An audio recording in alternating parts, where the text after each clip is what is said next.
This code first creates a new directory called saliba-gan using the mkdir command.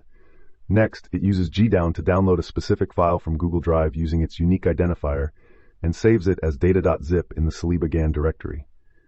Then, it uses the unzip command to extract the contents of the zip file into the saliba-gan directory using the -QQ option to suppress any output messages. This process effectively sets up the necessary data for training a generative adversarial network GAN model on the Celiba dataset. In this code, we are using TensorFlow to import the Keras library, which is used for building neural networks. Then we are using the image dataset from directory function to create a dataset of images from a specified directory. The saliba-gan directory contains images that will be used to train our generative adversarial network. The label mode argument is set to none, indicating that our dataset does not have any labels associated with the images. The image size parameter is used to resize all the images in the dataset to a uniform size of 64 by 64 pixels. The batch size argument sets the number of images that will be processed at a time. And finally, smart resize is set to true, which means that the images will be resized while maintaining their aspect ratio. This code takes in a dataset and modifies it using a lambda function. The lambda function divides each element in the dataset by 255, which is the maximum value of a pixel in an image. This means that the dataset is normalized or standardized to values between 0 and 1. Normalization helps with training machine learning models by reducing the range and standardizing the values of the input data. This specific type of normalization, dividing by 255, is commonly used for image data since it allows for a consistent scale across different datasets and image types.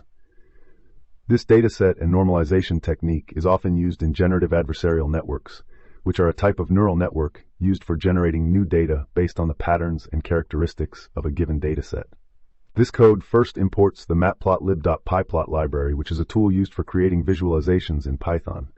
Then, in a for loop, it iterates through the dataset, and for each element, it turns off the axis and plots the element using matplotlib's imshow function. This function takes in the element, which is converted to a NumPy array, multiplied by 255, and then casted to an integer. This is done to convert the data into the appropriate range for plotting. The break statement is used to end the loop after the first iteration, which means that only one image will be plotted. Essentially, this code is used to plot a single image from a dataset using the imshow function from the matplotlib.pyplot library. This code imports the layers module from the tensorflow.keras library. It then creates a sequential model called discriminator, which is used to classify images as real or fake. The input shape for the model is specified to be 64, 64, 3, which represents an image with height and width of 64 pixels and 3 color channels RGB. The first layer in the model is a conv2D layer with 64 filters, a kernel size of 4, a stride of 2, and using the same padding. This layer is followed by a leaky ReLU activation layer with an alpha value of 0.2. The next two layers are identical to the first one, except they have 128 filters. These layers are also followed by a leaky ReLU activation layer. The model then flattens the output from the convolutional layers and feeds it into a dropout layer with a dropout rate of 0.2. Finally, the model ends with a dense layer with one neuron and a sigmoid activation function, which outputs a value between 0 and 1, representing the probability that the input image is real. The code is asking the discriminator to provide a summary of its architecture and parameters.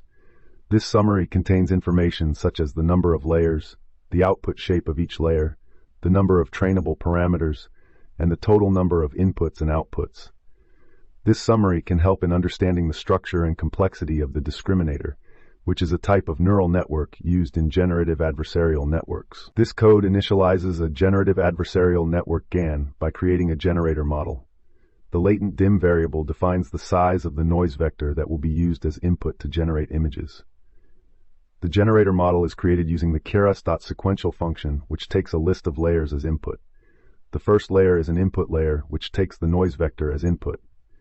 Then, a dense layer is used to reshape the input into a three-dimensional array with a size of 8 by 8 by 128. Next, 4 conv-D transpose layers are used to upsample the input, with each layer doubling the size of the input. This helps to generate more detailed images. After each upsampling layer, a leaky ReLU activation function is used to add nonlinearity to the model. Finally, the output layer uses a conv2D layer with a sigmoid activation function to generate the final image. The code is used to provide a summary of the generator model in a generative adversarial network. This means it will give us information about the structure and layers of the generator model, such as the number of parameters and output shape of each layer. This information is useful for understanding the architecture of the generator and can help with debugging and fine-tuning the model. Additionally, it can give insights into the overall complexity and capacity of the generator, which can be helpful in determining the model's performance and potential limitations. The code first creates a class called GAN Generative Adversarial Network and initializes it with variables for discriminator, generator, and the dimension of the latent space. It also creates two metrics, D-loss metric and G-loss metric, to track the losses for the discriminator and generator respectively. Next, the code defines the function compile to compile the model with the discriminator and generator, the optimizers for the two models, and the loss function. It also creates a metrics property to return the losses for each model. In the train step function, the code first obtains the batch size and creates a random set of latent vectors for the generator. Then, it generates images using the generator and combines them with the real images received as input. Labels are also created for the combined images, with the real images being labeled as 1 and the generated ones as 0. Some noise is added to the labels for regularization purposes. Using a gradient tape, the code then calculates the loss for the discriminator based on the labels and predictions from the discriminator model. The gradients are then calculated and applied to the trainable weights of the discriminator using the corresponding optimizer. Next, a new set of random latent vectors are generated, and misleading labels of 0 are created for the generator. Using another gradient tape, the code calculates the loss for the generator based on the misleading labels and the predictions from the discriminator on the generated images. The gradients are applied to the trainable weights of the generator using the optimizer. Finally, the losses for both models are updated and returned as a dictionary containing the current values for each loss. This code defines a class called GANMonitor that inherits from the keras.callbacks.callback class. The constructor method initializes two variables, numImg and latent_dim, which determine the number of images to be generated and the dimensionality of the latent space respectively. The onEpochEnd method is called at the end of each epoch during model training. Within this method, a set of random latent vectors is created with the specified dimension. These vectors are then passed to the generator model to generate images. The generated images are then multiplied by 255 to convert their values to the range of color channels, which is then converted to a NumPy array. This array is then looped through, and each image is saved into a file with a unique name according to the epoch and the index of the image. This allows the images to be saved periodically during training and can be used for evaluation or visualization purposes.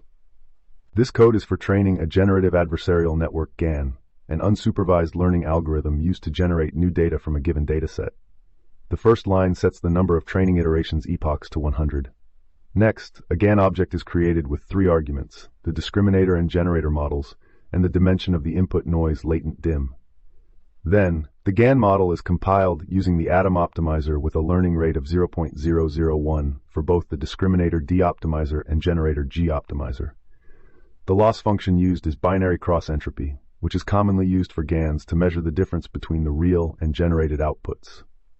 Lastly, the GAN model is fit to the dataset for the specified number of epochs, and a GANMonitor callback is added to visualize the generated images during training. This code is essential for initializing and training a GAN model with the necessary parameters.